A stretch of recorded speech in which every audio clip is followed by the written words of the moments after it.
Bang. Just glaring at you, wondering, for the first time since we started doing this, are you going to swear during the cold open? That was close. It wasn't really on close. there, right? What is this? With Luds, Must be a cough drop. you know what I would say about that? That's not mine. He's been chewing on. yes. Look at this thing. That I would say that you probably shouldn't eat that. You should probably get some fresh ones. I don't What's think the so. expiration date on your cough drop? I don't know. bag? Same as the Lunchable that's up in the fridge and your caramel apple. If you dip. aren't aware, we had a game last night. We have another game tomorrow, and they just keep on rolling along. Try this We one got a out. daily show today, and I'm a little concerned about our little buddy here because he almost cursed during the cold open. That was really close. Luds has made a career out of it, but Sam, it's okay. Sean's here today as well. We have a lot to get to. Let's get to it here on DLLS.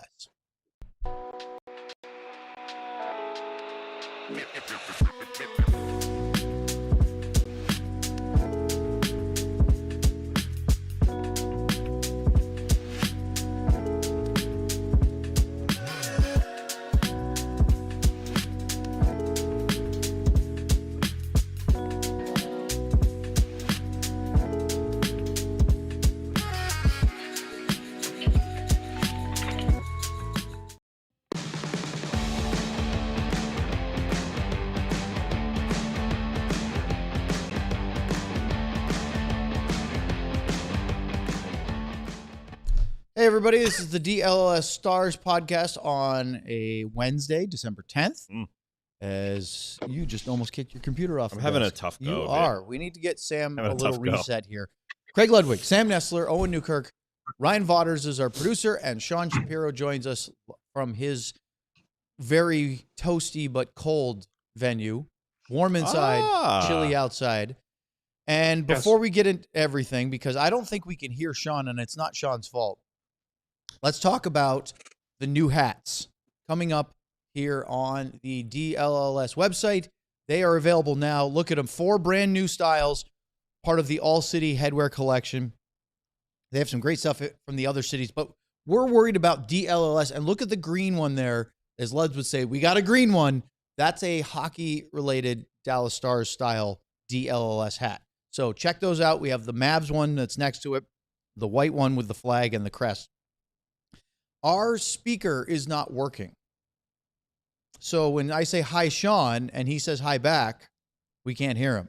Hello? Is that right? Hello? Can they hear him? Yeah. You can't hear they me? might actually be able to hear Sean. So if you're joining live right now, you can probably hear him. But that is going to be hard to have. Yeah, I heard you for the whole intro. Go. You can hear us now? I can hear. Can you hear me? Hey! We can hear Sean too. We're back. That was weird. But everybody, someone says the stream is frozen. Okay. Well, hopefully we're ready to go. Okay. Here we go, everybody. Let's just start right from the top. Let's go. This is a live podcast. Sean is after here. all. Sam is here. Luz is here. Get your hats. We're going to start today, Sean, with some nitpicking. About our technical difficulties, but as we were talking about on the post-game show last night, it's not hard. It's interesting that when a team is winning as much as the Dallas Stars are right now, the storylines start to dry up because it's a lot more notable or easier to come up with critical talking points when a team is struggling because it's pretty apparent what you need to debate, what you need to work on. Maybe some players are not fitting in the right way. When you never lose or have, a 11-game point streak, you have a 13-game road point streak. They have 2 regulation losses since late October. What do you complain about? What do you dissect? So today, Luds, we're back on. we have to nitpick. I got nothing to complain about. I got nothing to say. in Very this segment. narrow thing about a really good hockey team. So, Sean, take maybe the one thing that we can come up with that might be a talking point at the moment for the Dallas Stars. Were you talking about some player usage? Is that where we're going with on this? I think so. We're gonna, yeah.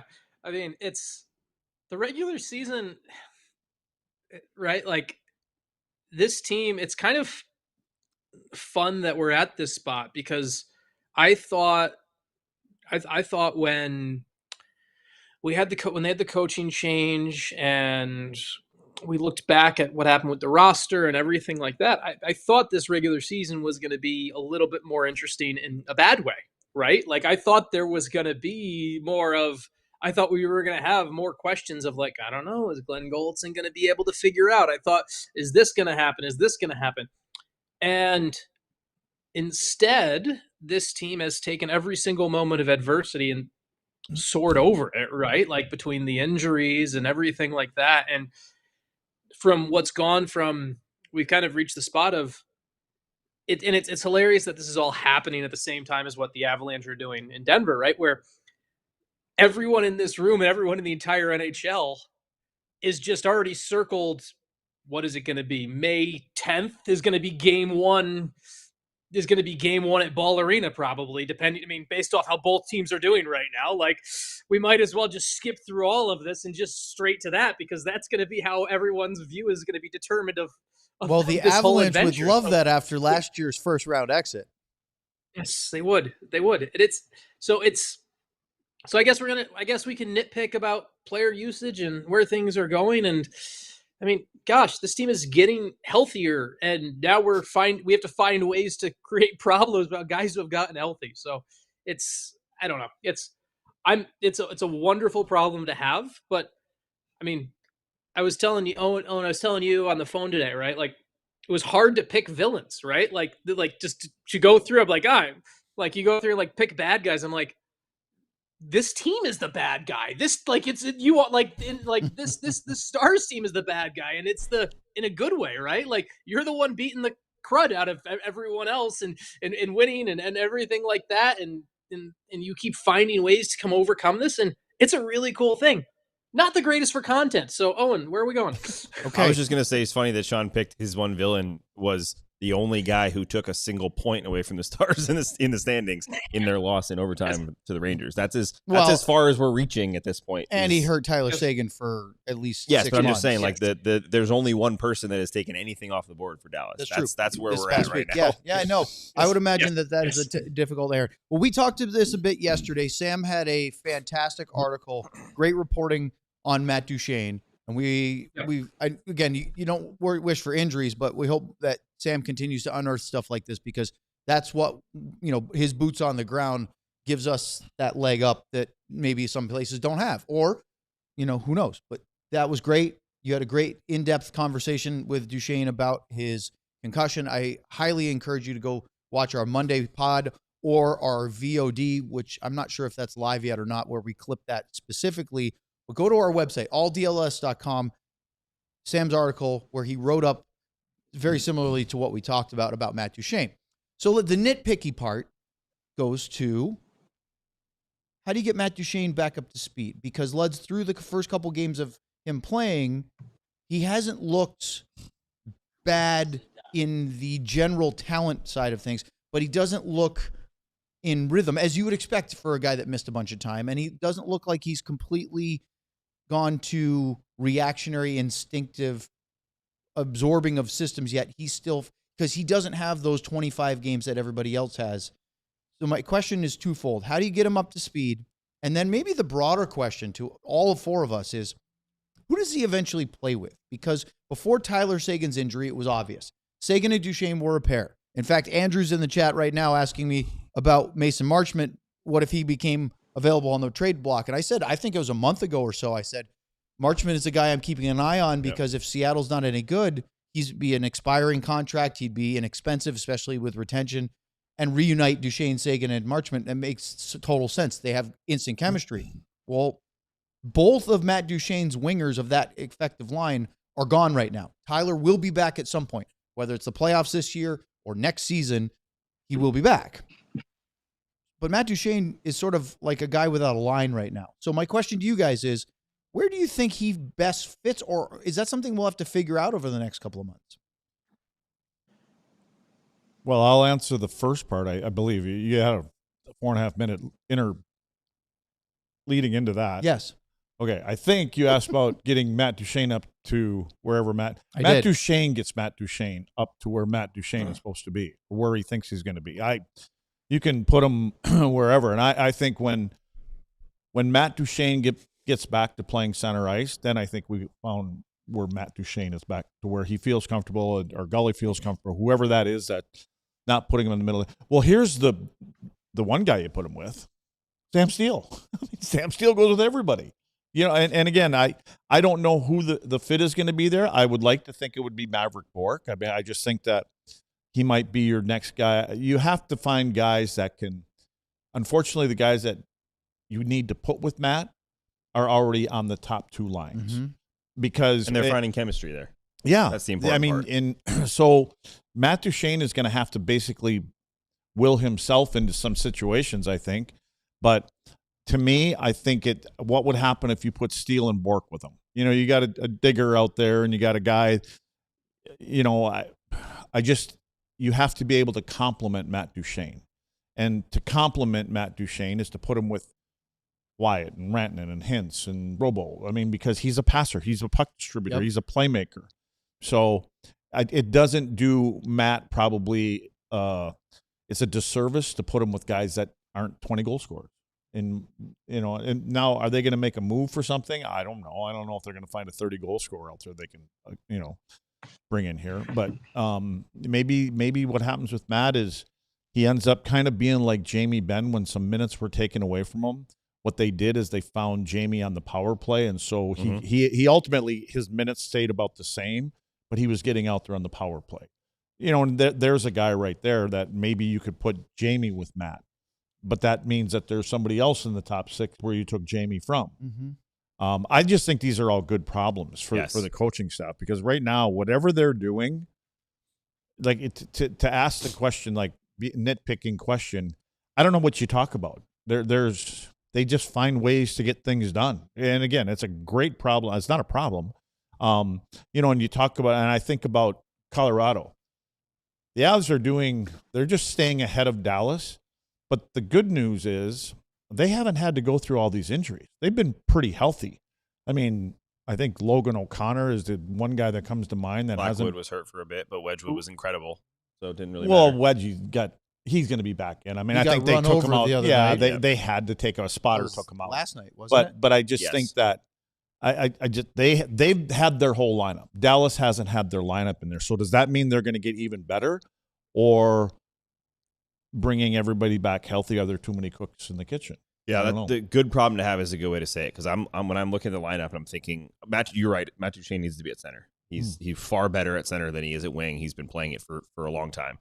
But when you're looking at lineup and you're thinking like, we could go third line center, but then it moves Ritzkovian. That's okay. That's fine. When you're moving your rookie bottom six guy somewhere else, that's okay. And same thing with Bourque or Beck or Fox, any of those guys. If you're having to move them lower, that's okay. That's because you're putting a guy like Matt Duchene in there. The question I think that Leds is talking about is, let's say they put him in there and it's with Steele and Bourque to start. Maybe Ritzkovian. Or Ritzkovian to start. That's where you're thinking on that left side. Maybe that's where you find some help at the deadline. And all of a sudden, Matt Duchene he's not going to have a 40-goal scorer on his left, but have someone a little more offensively inclined. And then you're even deeper. I think that the key is... Well, if they do that, because right now, if it's Ritzkovian or Beck or Bourque, Steele's still up with Johnson and Rantanen with Jamie Benn playing right wing. Yep. Or Jamie's up there. Yeah, there's your answer, and they're missing a right wing. But something there. There's a kind of a whack-a-mole here. Sean, I want to get your take, but we're not going to throw it to you and say we have to go to an ad break. So we're going to have you throw to you after said ad break here on the DLS Stars podcast. With over 700 5-star reviews and an average rating of 4.9, Qualis Roofing is one of the most trusted names in roofing across North Texas and Austin. Businesses and homeowners consistently praise Qualis for their honesty, follow-through, and quality workmanship. Qualis Roofing has you covered. They specialize in both residential and commercial roofing projects. Based right here in North Texas, Qualis isn't some storm-chasing, fly-by-night crew. They're local, they're experienced, and committed to doing things the right way. Just honest assessments and quality work. Schedule a free roof inspection and get a free DLLS shirt. Replace your roof with Qualis and choose between a free Blackstone grill or a Traeger smoker. Because getting a new roof should come with a little extra Sizzle. Qualis offers free storm damage assessments and can help guide you through the insurance process. Qualis isn't just good at roofing, they're great at communication. You will always know where your project stands and what to expect next. Call or go to schedule your free roof inspection, and don't forget about asking about your little grills or your smokers. Visit QualisGC.com, that's QUALIS, or call 817-500-9008. That's a 5-star rating show right there. Aura Frames is the perfect solution for a bunch of different questions. What do I give somebody? What if I am running out of time? What do I give that is something that's really heartfelt? What is something that you can give both a spouse or a parent or grandparent, or even better, a weirdo that puts his hand by your ears? All you have to do is just remember that this is a heartfelt gift. Even if you just thought of it, it's as if you were thinking about buying them this gift for months or years. It's fantastic. Here's what you have to do, though. You can save up to, for a limited time, $35 off of Aura's best-selling Carver mat frames by visiting auraframes.com and using the promo code DLLS at checkout. They are named #1 by Wirecutter. That's auraframes.com, promo code DLLS. This deal is exclusive to our listeners. Make sure to mention our show at checkout. Terms and conditions apply. All right, we're picking up the conversation about Matt Duchene. So, Sean, let's hear you weigh in on the subject. Yeah. Once again, I go back to one of the things we talked about earlier, how everything builds towards that second round series against Colorado. And I know it's kind of crazy to talk about playoff matchups and stuff like that, but that's how I start thinking, because this entire season is going to be judged by what happens in that 7-game set against Colorado in May. So I think about it this way. Do I want Justin Ritzkovian as my third-line center against the Colorado Avalanche in the playoffs? Probably not. I probably want Wyatt Johnston in that role. And that's when I just thinking long-term and building things out and how you play things out and figure things out. I know there's been such a great combination, and Mikko Rantanen can play with anyone. Let's just call that what it is. But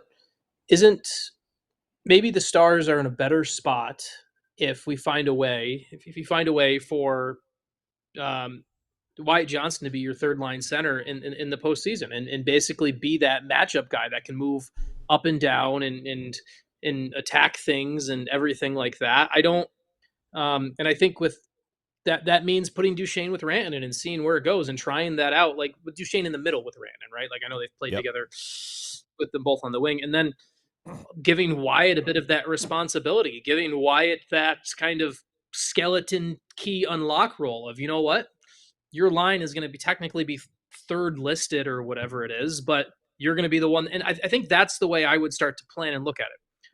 Obviously, you go and get someone else before the deadline. You do some shopping. We start to figure out where there's some other things, but based off the roster in front of me right now, I would start to look at it that way, because I think as good as a story as Justin Ritzkovian has been, and as well as he's been working, I don't want him to be my third line center, especially when I go on the road in the playoff series and someone's going to be able to match up against. I want to be able to have Johnston in that role down the middle there. So, again, these are crazy problems for us to be discussing right now in December. I mean, do you know how many teams right now would be killing to be like, how many fan bases and teams would be killing to have, let's talk about some playoff matchups. Yeah, let's talk about our second round playoff game round. Yes, we're talking about second round. Like we are getting so far ahead of ourselves, and not even by our fault. It's literally by the fault of what the Stars and Avalanche have done. They are so far ahead of the rest of the league. I was looking at it today, right? Because I'm sitting down to get ready to watch the Detroit game tonight when they play Calgary tonight. It's like the Wings have gone. I've watched the Wings go from 3 points outside of the playoffs to first in the Atlantic in a span of 4 days, right? Like that's what, and back they to wouldn't third. even touch the play. Yeah, and now they're and they wouldn't even they wouldn't even be close to the top 3 in the Central. Like it's wild how far the rest of the league is behind these two teams. And Detroit is 12 points. Did I look at that right? Yeah, they're 12 points on We're the like- Seattle Stars right now. And they're In they're 12. top 2 three weeks, in the like Atlantic. 2 weeks from today. 2 weeks from today, Dallas will be in Detroit. I will be at that game. We'll be doing the show post game live. There is a more likelihood that Detroit will be in first place in their division that day than the Stars, right? It's and crazy. it's clearly one of those teams is obviously a cup contender, and the other one hasn't made the playoffs for a decade. So it is a wild setup, and yeah, give me Wyatt Johnston. I want Wyatt driving his own line. I want Wyatt to be that guy in the playoffs where when you look at other teams, like, okay, what the hell do we do against this Stars team? Because we have to figure out they're literally Wyatt Johnston is going head to head with our third line, or we have to play strength against strength, and all of a sudden, oh no, now we're giving a better matchup to Matt Duchene's line. I think these are all great problems for the Stars to have. And for me right now, the big thing with Duchene, and I'm curious to pick Lud's brain on this. I've been fascinated, Lud's, by kind of his ramp up in usage as he's come back, right? Like, so we've talked about him getting back to the center, right? And is in kind of your experience, both from guys you played with, and then maybe even with working with guys in that 18U age group, and I don't know if that applies or not, but just like as you've worked with players coming back from injury and talk to guys, like, what's the line between going full bore and like, is it if in being ready to go 16, 17 minutes a game? Do you really need the minutes to be built up in the game, or is that something coaches just say to be a little bit overly cautious? We're talking about Duchene. Yeah. I Duchene, think just with what the you ramp have up, to yeah. do, I think what you do with Matt, again, you're going to monitor Matt, and I'm sure they have a conversation with him every day, Yeah. Sean, right? And so how did you feel last night, blah, blah, blah. Yeah. I think you get to like game 5, and then you ramp him up. And, you know, and like, yeah, I'm good. I'm feeling great. And then I think you start putting him into those situations, you know, where he would normally be in the middle of the ice. I've said it a few times here. I'm curious, like they have to see the same thing we're saying. He doesn't look uncomfortable. It's just not his natural position to play on the wall. Mm-hmm. And honestly, I don't even know if it's good to judge him of the couple of games that we've seen, because he's not playing with the type of players that he's used to playing with, right? So the other guy here, I mean, we keep in Sam Steele is a centerman. He's been a centerman pretty much his whole life. Yes. Why can't Sam Steele play in the middle on the third line? I'm just saying, remember when I just said Wyatt played on the right side with Duchene and Jamie, whatever that may be. But Sam Steele and Wyatt's faceoff percentage, I don't even know if he's 50% in his career or whatever. I'm not saying that he can't get there, but you guys are faster than that than I am. But Sam Steele, I guarantee, is over 50%, because I think he was a centerman. Did he start out on the fourth line and work his way to the first, or was he on the third line, Sam Steele, this year? Was he more of a third or fourth line? No, Steele was the initial pick to be the left wing. Top line. No. That was my dumbass idea. No, when but that I brought was this the up to Stars. Gully in the summer. Oh, I'm that's how talking they about started when it, though. Sam Steele was playing at center. Oh yeah, He was a centerman. He was third or fourth line Yeah, center. and then because guys had to play out of position, and I just said, well, how's Sam Steele? Maybe that's the guy. I didn't know he was going to be up there, you know, for the whole year, and he's done a good job with what he is. I mean, that a polite way of saying that, because he's not as gifted as the other guys. He does a lot of the grunt work for him. Do you think there's a different archetype or player type that can work better on the wing to center than other? I do. So I'm just going to throw this to you, since I know you'll have a really good thought on this. There's obviously different player types where there's some centers that you could throw on the wing and you're like, you know what? They play the same game there. And then there's other guys who you throw on the wing and it's a completely different game, and vice versa, right? Like there's some wingers where there's a couple puck driving wingers in this league where they are so good at driving play down the wall because they use the wall they're able to manipulate dimensions of the wall that draw others into mistakes that they wouldn't have if they were in the middle of the ice. And so I think that's an important talking point when you talk about Duchene and talk about players in general, where I think there's a lot of centers and there's a lot of guys in the game that probably can move from one to the other because their game is very similar one way or the other. Duchene, and I think Steele's is that way. I think Steele is a game where Sam Steele is going to do the same thing whether he's left wing, right wing, or center. Duchene's game, Lutz, to your point, it's been interesting watching, obviously, just the small sample size, the 2 games. To me, I watched him, and there was a shift last night. And when I went and rewatched the game back this morning, there's a shift where he was along the wall, and he just felt he didn't have the ability to cut both ways. And it was you could kind of see he had the puck on his stick. Yeah. He didn't have the ability to cut both ways. And when he lost that, it's kind of all of a sudden it seemed like he had this little panic about him that we don't ever see. And with a skilled player, with someone like that, it becomes, okay, we have to get him back here. With Steele, I look at it and I'm like, well, he's just going to crash and bang either way, right? Mm-hmm. So yep. I know we're saying things that you said last night, things were said, but I think that's an important thing to talk about with this whole Duchene thing, because I am often a big person who pushes back against positions in hockey. I'm a big believer that a lot of hockey can be positionless, but there are exceptions. So Matt Duchene isn't free to use his creativity when he's playing on the wall. He needs open space on his right and his left. He gravitates where the space is. He buys himself time. He allows other players to get into certain lanes. And when you talk about guys on the wall like Sam Steele, to me, the word that comes to mind is you have to have a certain tenacity when you play on the wall. You have to be the kind of guy that says, I'm not going to get pinned on the wall, and I'm going to continue to move my feet. You're not going to pin me on the wall. And I think that's where a guy like Sam Steele that you're talking about, he can work the walls, and he's not going to just accept somebody's going to pin and seal me. And again, and I'm not saying anybody does, but just back to Matt Duchene, he has to be able to roam. That's what he does. Is he creates things for his wingers because he can use the middle of the ice. He likes the middle of the ice because there's more space there. You get on the wall, you're limited to what you can do. And all those other kind of things. And Matt plays left and right. He's an east-west guy. You put him on the wall, especially on the left side, according to my compass, he's only got east-left. You know what I mean? Yep. So east-left. Yeah. Confirmed.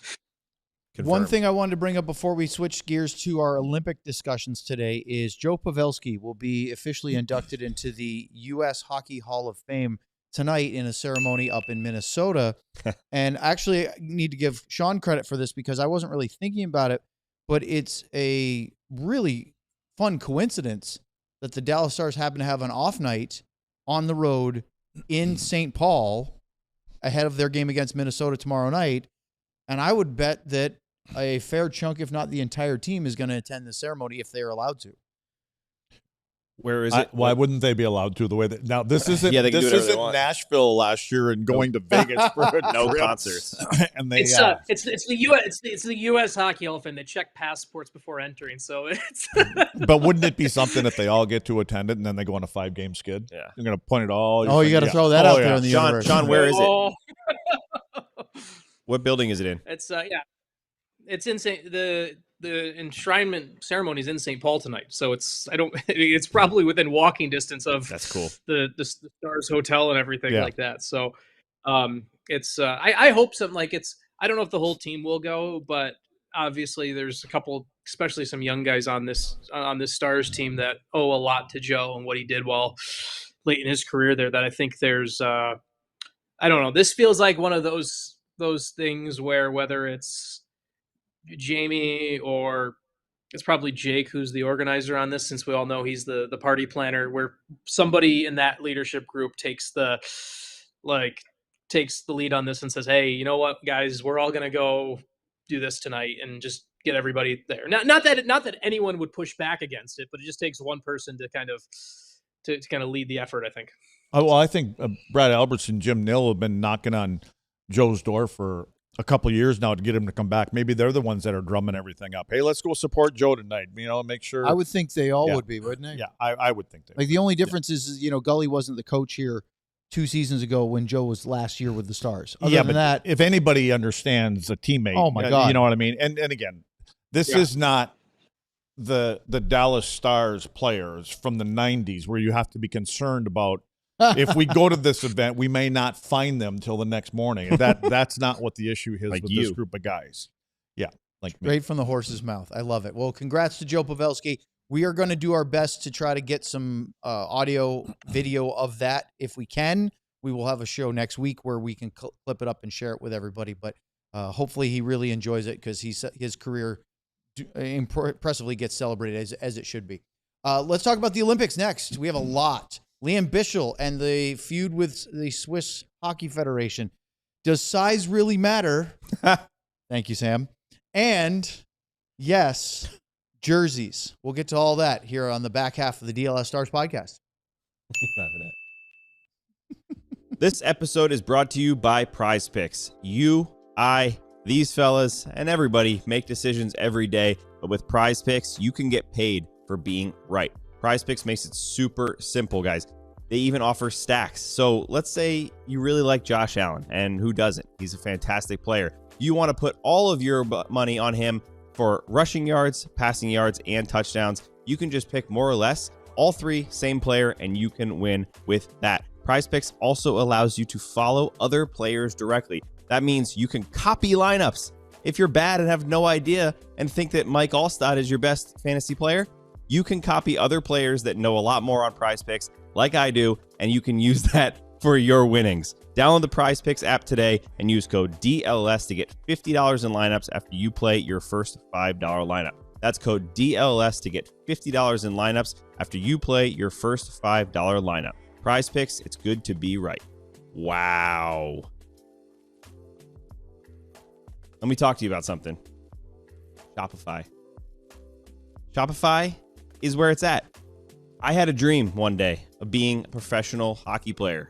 Quickly, very, very quickly, I realized that wasn't going to happen. I was barely good enough to play high school hockey, but you might have a dream that you want to reach, and it may be reachable. But if you fall back on creating your own business, because that's a good way to win some money, create your own business with Shopify, because Shopify has everything that you need. Shopify is the e-commerce platform behind millions of businesses around the world and 10% of all e-commerce in the United States. Shopify even powers the DLS merch store. I'm not wearing anything today, but you know all the cool stuff we have. Shopify makes it easy for you to shop on our site and plenty more. Turn your big business idea into with Shopify on your side. Sign up for your $1 per month trial and start selling today at shopify.com/allcity. That's shopify.com/allcity.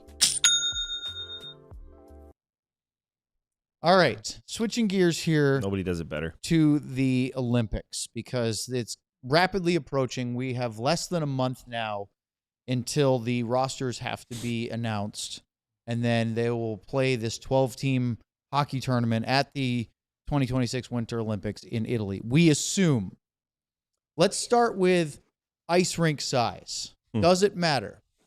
Yes and no. I heard rumors it's not full NHL size. You are correct. Yeah. As a matter of fact, I've been hearing that. Bill Daley, the deputy commissioner of the NHL, does not listen to the DLLS Stars podcast on the regular. Neither does Pete DeBoer. Because had they done that, they would have heard Doug Armstrong, the GM of Team Canada and the St. Louis Blues, personal friends of our own Craig Ludwig, tell us this back in September. Services, it started out supposed to be NHL size. Now it's actually going to be smaller. So we're going to have to go, Letty, back to the old video of the odd and find out. Or Boston, the old garden. How you, how you play in a shoebox. How much smaller is it going to be, Doug? I think I've heard 5 feet shorter. I Really? don't know if it's Than coming the out of the NHL rink? neutral. Yes, I've heard that. Again, I don't know if they're running out of material or time to build the whole thing, but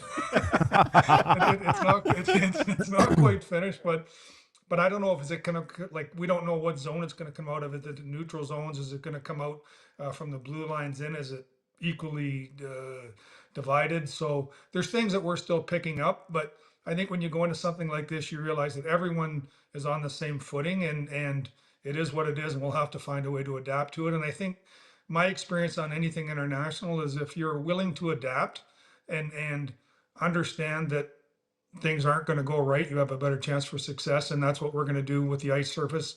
But as far as building a team to beat one team, that's not going to be our approach. What was the date of that show? September 5th. So isn't it curious how that was September 5th and this whole thing started and it came out like 3 weeks ago? Mm-hmm.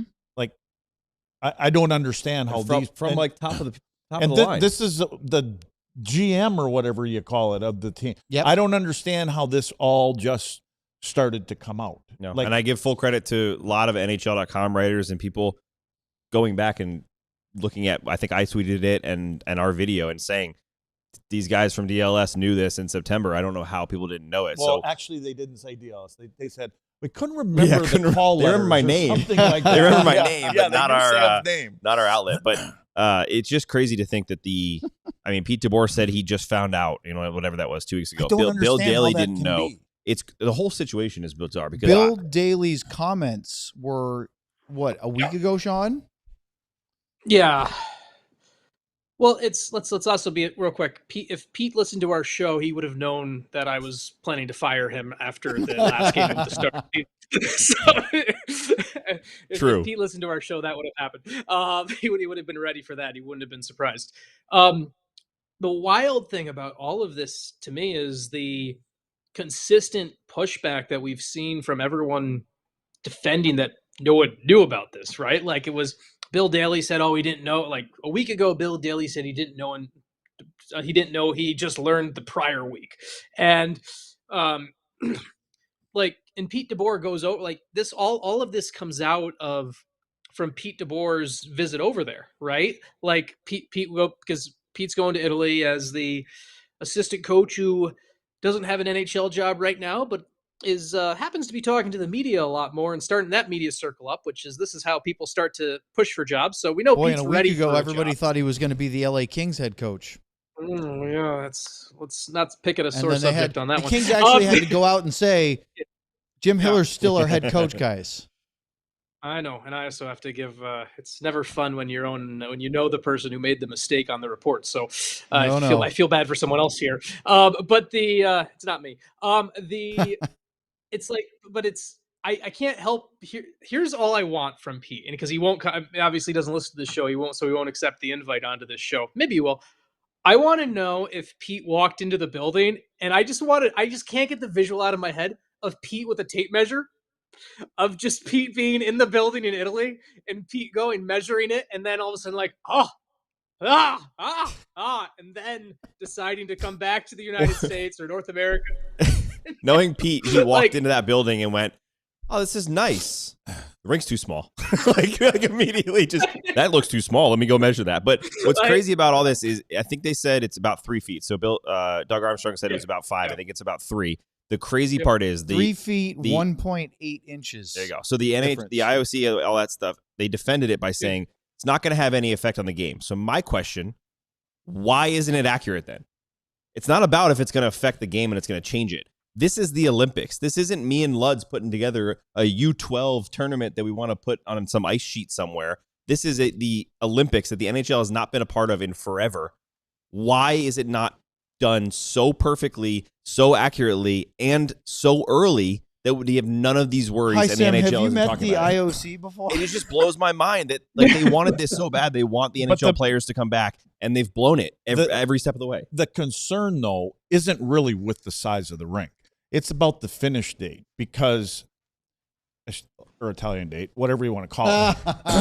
but it's about the date because it's about the quality of the ice. And because the women are going to play there, I believe it's on the 12th. I think they're the first ones to get on the ice. Sean, do you know exact date? I want to say the rink's supposed to be done on the 5th. I think it's women the 12th are playing first on the 12th. 15th. Then the men are playing like 24, 36 hours, whatever it is after. And they're saying if the quality of the ice isn't good, they're leaving. The problem is the ice conditions. I mean, or not the problem. That's their main concern. Yeah. That's their main concern, which is fair. Bing, bang. They can adapt, like Army. I think Army used the word adapt. Yeah. The 3 And feet. And Sean, do you know, are they going to take it out of the middle of the ice? Are they going to take it out from behind the net? Or are they going to just take little pieces? Because 3 feet, it doesn't seem like a lot. But to some players it will because, things happen a little bit quicker. And then comes in the other debate. And I'm sure that they're considering some of this stuff. Do you use smaller players, quicker Connor Bedard kind of players, or is it more for a Tom Wilson kind of guy where you just plow your way through? I don't know. I mean, that's their decision, but that's where the biggest issues are. I mean, from my understanding of what's been out there, and I don't know this for sure, just the way it was kind of laid out to me a little bit more recently in the past couple of days, was the neutral zone gets a little bit smaller. They're trying not to take it out of the the offensive zones on either end, obviously. So it comes from the neutral zone there. I mean, there's also January 9th. There's a test event there. There's going to be the Italian Cup is going to be there, which is like in the hockey schedule in Europe can be very reflective of the soccer schedule at times. So similar to like it's an in-season tournament thing, that the championship of that is going to be at that venue on January 9th, I believe. And so obviously it has to be the ice. I mean, I don't know if the stands, I'm assuming that it has to be done for then. The thing that one of my bigger takeaways on all of this was I saw I know a lot of players have intentionally been tight-lipped about it because they're hockey players and they try to like, I'm focused on my team and everything like that. But I saw a clip the other day from that new Matthew Tkachuk, Brady Tkachuk podcast where they're talking about this. And there was either Matthew or Brady, can't remember which, but they're talking about, and one of them's like, if they just put the rink in the Atlantic Ocean, we're still going. There's no way I'm not playing in this, right? Yeah. And so I look at it from this perspective where I'm trying to figure out where this kind of, what is the problem here? And that's where I want to go on this, right? Because like, you're going to tell me there's a realistic world where Sidney Crosby is going to miss his final Olympics over ice conditions?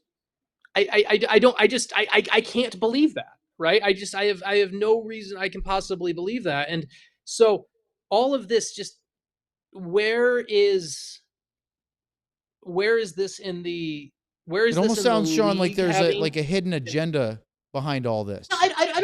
I don't even know if it's a hidden agenda. It's the league has never been a fan of the Olympics. The league has always, it's why they didn't go for the past couple of Olympics. The league and its owners have always said, we're not going to make money off the Olympics. We don't actually see the return on it. It's why the league wants to turn the World Cup of hockey into a more sustainable event, to basically, because they actually make money off of that. And so all of this kind of,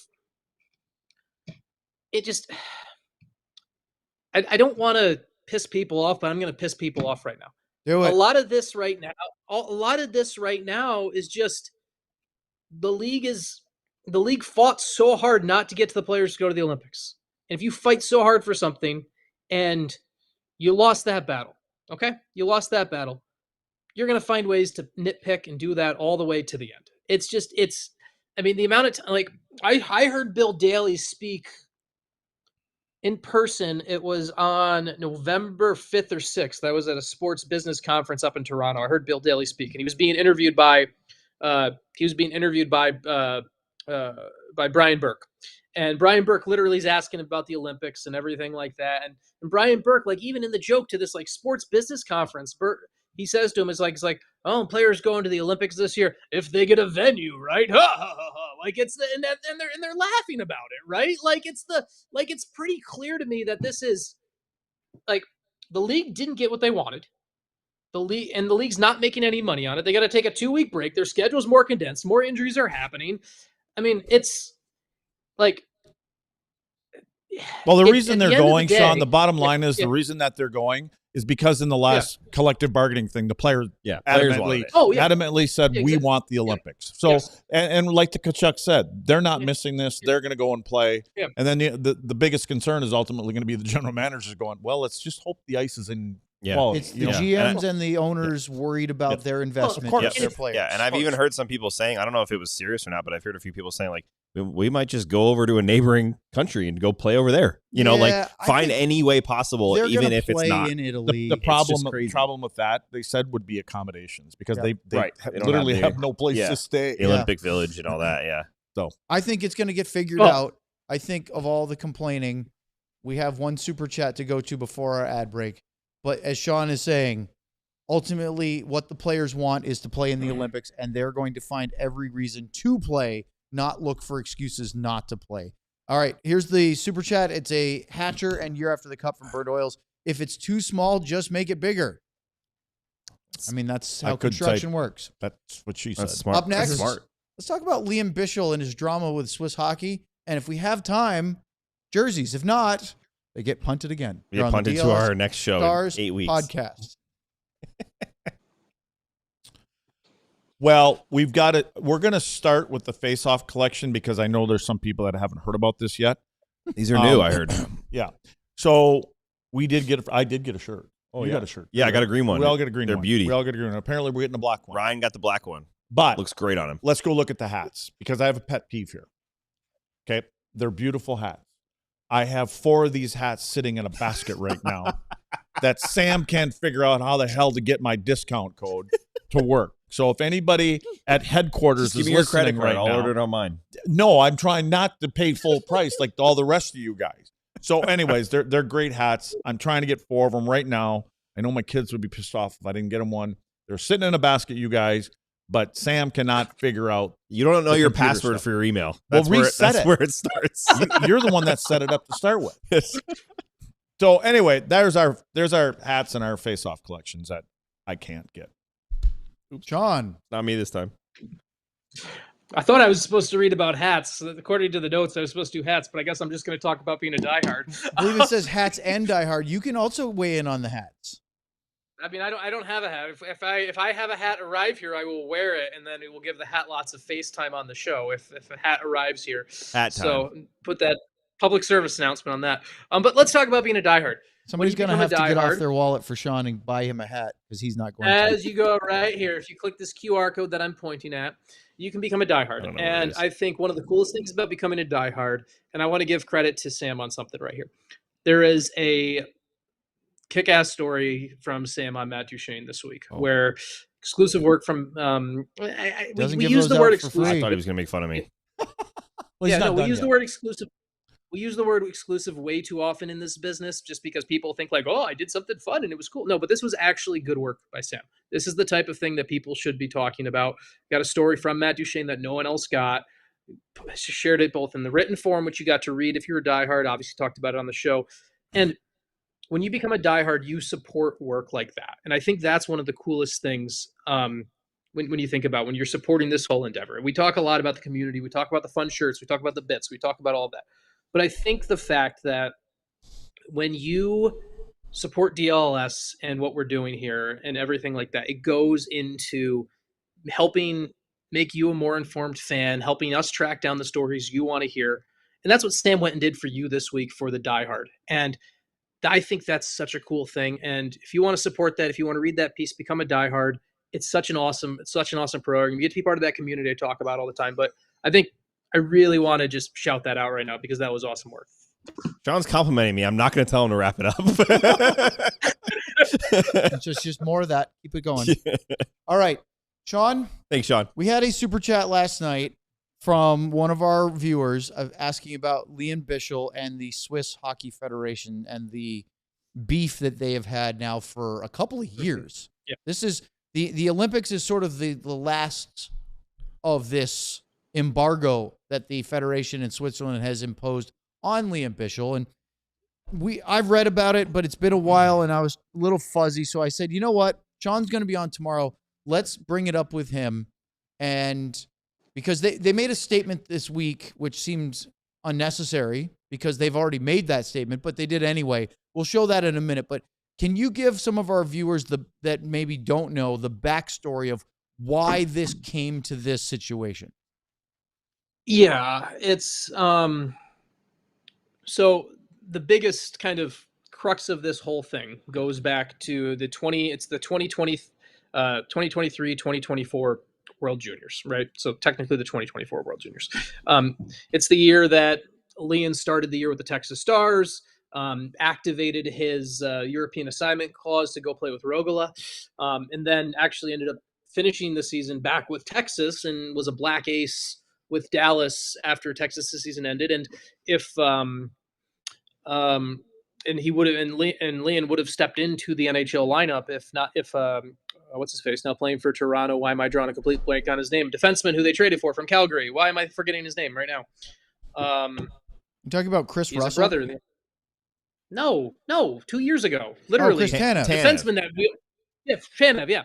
He would if Tanev was unavailable to go, Bichsel was about to step into the lineup 2 years ago. Yep. That's the season we're talking about. So during that season, when Bichsel left Texas to go back to Sweden to play for Rogala, he made the decision to turn down an invite to play for Switzerland at the Under-20 World Championships, World Junior Championships, which fittingly start in about 16 days from now here. I've got a flight to Minnesota on December 26th, actually, for that. And so when Lian turned that down, it was kind of the straw that broke the camel's back for Hockey Switzerland after there's been other things that Lian has not gone to before, other camps because of injury and stuff like that. And because he didn't go, Hockey Switzerland basically came down with the ruling of, okay, you can't be selected for our national team, our senior national team, for at least 2 years because of this. And it was something when it happened, I didn't know if it was, I was honestly fascinated by this because Switzerland's depth as a country on the defense corps, it's not like there's going to be 6 other Swiss NHL defensemen on that. Yeah, there's only 4, right, Sam? 4. So there's only it's not like they have other NHL defensemen to be like, oh, we have a multitude of this, right? And so I was wondering how hard this stance was going to be on making an example of how we follow the rules and everything like that. And so basically, Hockey Switzerland, and yeah, we can make a joke about them not being neutral on this, got aggressive and said, you know what? You're not going to take our invite to Under-20. You think you know better than us, and you think that you're going to do something that doesn't fit with our plan? Okay, you don't fit in our plan for the Olympics. And Lian has known this. I remember speaking to Lian at Traverse City a couple of years back about this and how he's done things his own way, and he doesn't really. He's willing to own his own decisions. So I don't think there's no concerns there. I mean, but the statement was fascinating that last week that came out, Owen, because it's not just Hockey Switzerland going and saying, hey, we're defending our decision, even though it was weird because they're like, there's been some untruths or there's been some false information about there. We're going to clear it up. And then they cleared up absolutely nothing in the statement. Maybe the statement, maybe if I was able to read it and I read it obviously translated to English, maybe there's more meaning in words in another language. I don't know. But then on top of that, it's co-signed by a collection of, it's got Nico Hischier's signature on there. It's got Roman Yossi's signature on there. It's got essentially their leadership group. Yep. Yeah, their leadership committee basically saying, you know what, Hockey Switzerland, as the leadership group for Hockey Switzerland, we sign off on this decision. It's a fascinating thing for me to kind of look at and see about the long-term push on this of like, you're telling me that I know there's they're definitely not fielding their best possible Swiss lineup this year because they're not letting them play. But 4 years from now, as we keep going throughout Lian Bichsel's career, I'm fascinated to watch the long-term evolution of the back and forth between Swiss hockey and Lian on this, because how long do you take this? How far do you put this? It's but yeah, that's kind of the story in a nutshell, and I'd love to be able to get some more on it, and I'd love to be able to get a crystal ball to see where this all goes too. Yeah, right. The one thing I saw just to add real quick is that I think Patrick Fischer, I believe that's the coach for Switzerland's national team, he said that he used the word cherry pickers with what Sean was saying. If you're not going to say yes to our U20 or our World Juniors, we're going to make the precedent that you don't just get to pick and choose. You don't just get to say, I want to play the Olympics or World Cup of Hockey. You need to play the tournaments when we need you to. And I thought that was a really important part of that whole thing. Well, the actual statement they sent that Sean was talking about, we have that in English. And this is from the president of the Swiss Ice Hockey Federation, Urs Kessler. We have proactively addressed the situation surrounding Lian Bichsel on several occasions and proposed solutions. That is a very interesting statement, by the way. Address it and propose solutions. Obviously, there's an undercurrent of he didn't agree to your proposals, but the current policy has broad support within the Federation leadership, the sports management, the national team committee, and the captain's team, including our NHL players, and we all stand by it. The rules apply equally to all players and form the basis for our cooperation and the success of the national team. They provide us with calm, clarity, and continuity. I'm so glad that they're calm.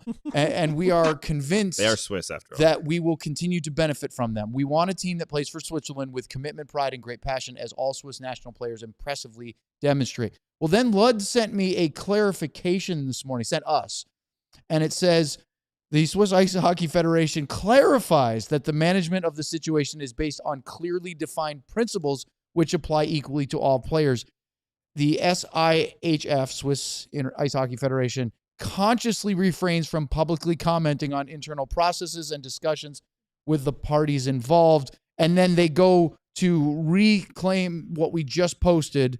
And then they mention Roman Josi, Nico Hischier, Andrea Glauser, Nino Niederreiter, and Leonardo Giannoni, the captain's team, saying that they support all this and that they will no longer make any statements. It's interesting that they felt the need to clarify this because their first statement, they didn't feel they got off on the right foot. So I also would like did to you say here's the I thing, said I'd you like to- texted that to us. This one.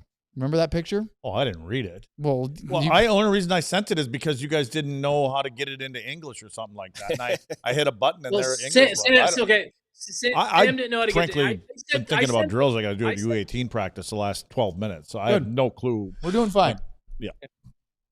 I sent the link to you guys, and then Luds basically put it into the group chat because Sam was unable to get the English translation of it. I was joking. I was joking. I did see. I want to give Robert Tiffin some credit. He wrote an article about this. I don't know the date on here, but he got some quotes from, I believe it's called Blick. I'm trying to figure exactly what it was, but it's from some interview on there. Go to Stars Thoughts. Robert wrote about it, but it has some comments from Bichsel being asked about that. And he said this is translated, so it's again kind of rough, but it's difficult. He's declined. I've heard him say in person a couple times this year that he's declined. I have no comment on that. Yeah, he said it's difficult to accept. I'm proud to play for my country, which I've done many times in the past. I'll be delighted to be called up to the national team again in due course. As I've said before, Switzerland is my home, and it's been fantastic training here this summer. But he also went on to say they basically asked if you miss the Olympics and the World Championships, it's not going to be how significant will that be? And he said it will be significant, but I've always felt something. If I can't change something, I'll do it in the best way that costs me the least amount of energy.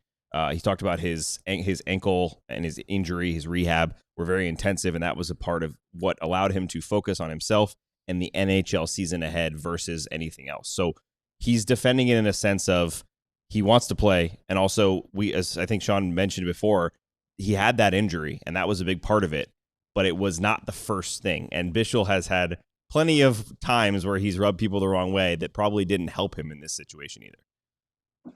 I think I think one of the things that's odd for Hockey Switzerland and then other,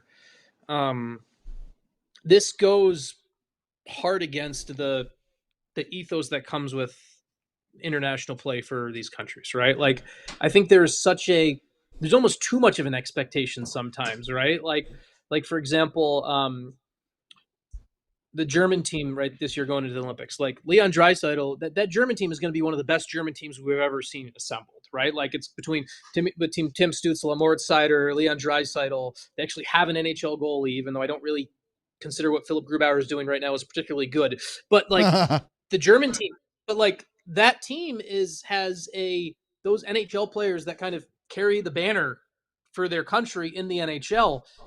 They get so much both pride and then further expectation of it, right? Like there's there's more pressure from an individual success standpoint on a Leon Draisaitl than there is on a Connor McDavid in Canada, right? Like Canada can win and Connor McDavid cannot be good. Leon Draisaitl has to be great.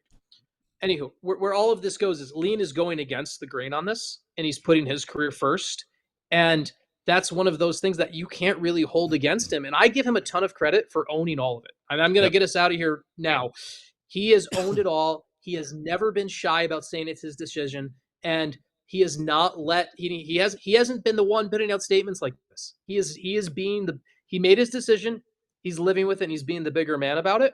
And I give him credit for that. So I think we're good. And again, we're done. We're out of time, so we can't continue the conversation. But a question to ponder is, why is the Swiss Hockey Federation releasing a statement and then clarifying?